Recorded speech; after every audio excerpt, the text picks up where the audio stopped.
do you know what I think? Whenever we talk about this, it's got to be very, very clear. Because there's a lot of posh actors who've been to boarding school and all that are feeling very sort of like embattled and sort of cornered.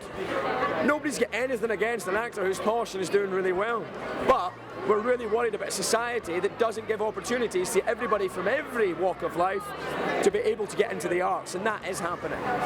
And that doesn't affect us right now, but it will affect us 5 years from now, 10 years from now, certainly further down the line.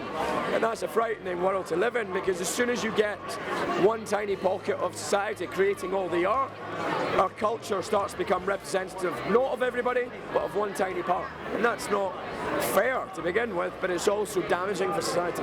There's got to be an opportunity for everyone to kind of have a crack at the whip as such, but you know, I would hate to think that there's not a voice for the working classes. I would hate to think that there's not films being made about the working classes. There does seem to be a shift towards an elitism as such at the moment. I feel that. I mean, I'm being honest with you. So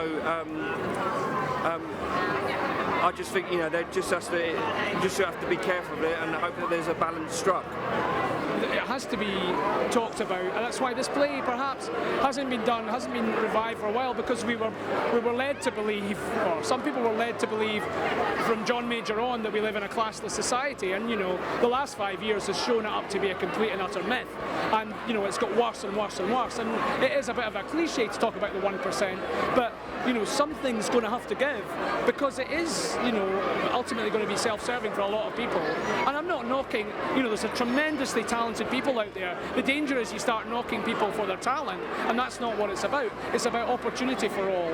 But that is a major political discussion that has to be had, and I hope isn't bottled in the next few months. You know, something really needs to be tackled. Otherwise, we're going to go down a really dark path where the split is going to get even wider, and there's going to be a lot of unhappy people.